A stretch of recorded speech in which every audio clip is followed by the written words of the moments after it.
Following breaking news, President Joe Biden just wrapping up a bilateral meeting with Israeli Prime Minister Benjamin Netanyahu. Listen, and this was moments ago. How long has it been? Who can count? I tell you what, I gave up counting because he'd worked for the embassy and I was a freshman senator, and we're both very important now. Anyway, 75 years ago, the first Israeli Prime Minister, David Ben-Gurion, after declaring independence, used a phrase that I've quoted very often. He said that if the world stands with Israel, the dream of generations will be fulfilled. The dream of generations. And together, Israel and the United States have been working together to make that dream a reality for a long time. You've heard me say many times, with a no Israel, we'd have to invent one. And I mean it. It includes building a more stable and prosperous Middle East that over time is beginning to occur, and through historic initiatives that have begun in previous administrations, including, most recently, the Indian Middle East European Economic Corridor, which I think has enormous promise after the G20 meeting in India, which is going to connect India and Europe through Saudi Arabia, the UAE, and Israel. I think it's a big deal, and we're working on a lot more together. Today, we're going to discuss some of the hard issues, and that is upholding democratic values that lie at the heart of our partnership, including checks and balances in our systems, and preserving a path to a negotiated two-state solution, and ensuring that Iran never acquires a nuclear weapon. Because even where we have some differences, my commitment to Israel, as you know, is ironclad. I think without Israel, there's not a Jew in the world that's secure. I think Israel is essential. And I look forward to discussing all of this with you and working together with your team to fulfill those, as Ben-Gurion said, the dream of generations. I think we have a chance to, I suffer from oxymoron, Irish optimism. And I think that if you look at, if you and I 10 years ago were talking about normalization with Saudi Arabia, and I think we'd look at each other like, who's been drinking what? But we're good Irish whiskey. Good Irish whiskey. That's the reason why I've never had a drink. Anyway, so welcome, Bibi, and hope we can get some things settled today. Thank you, Mr. President. Joe, we've been friends for, I've checked it, over 40 years, and our friendship goes a long way and can take us a long way. I'm delighted to see you. I think we live at a time of great promise, but also grave danger.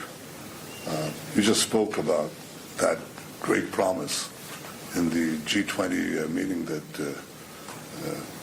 you participated and led. You spoke about an economic corridor that would link Asia, the Middle East, and Europe together. And such a corridor will make Israel a very important hub on a highway of unprecedented prosperity. But I think, and you think, that it can do something much bigger than that. I think that under your leadership, Mr. President, we can forge a historic peace between Israel and Saudi Arabia. And I think such a peace would go a long way, first, to advance the end of the Arab-Israeli conflict, achieve reconciliation between the Islamic world and the Jewish state, and advance a genuine peace between Israel and the Palestinians. This is something within our reach. I believe that working together we can make history and create a better future for the region and beyond. And also by working together we can confront those forces that threaten that future, none more so than Iran. I appreciate, Mr. President, your continuous commitment to prevent Iran from achieving nuclear weapons capability. I think that's critical. And that shared goal of ours can be best achieved by a credible military threat, crippling sanctions, and supporting the brave men and women of Iran who despise that regime and who are our real partners for a better future. So I look forward to working with you and your team to realize the promise and confront the threat.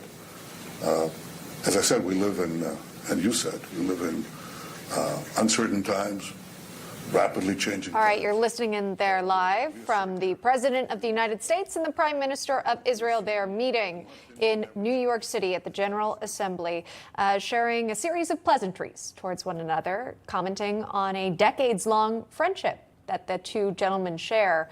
But truly, what is the foreign policy significance of this conversation? For the more on that angle, we wanted to turn now to our chief White House correspondent, James Rosen. He's been listening in live and reports from our Washington newsroom. James, good morning.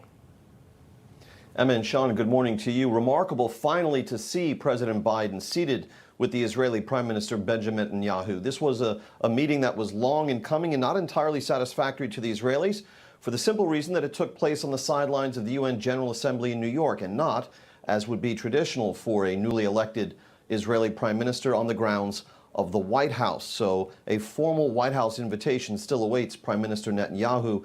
There were more than pleasantries in this conversation if you read between the lines. At one point, as President Biden, sometimes in that mumbling, stumbling way, reading from note cards, not appearing altogether sharp, you heard him reference the need to preserve checks and balances in each of our systems, and that was another veiled criticism of the judicial reforms that Prime Minister Netanyahu has been pursuing in his own country. The Israelis have told me that they think it was, quote, not wise for President Biden and his aides to criticize Mr. Netanyahu's pursuit of those judicial reforms, that it's not how one democracy treats another. And they drew a contrast with the way that the Biden administration responded to the controversial pension reforms pursued in France by President Macron, where there was no criticism from the Biden team.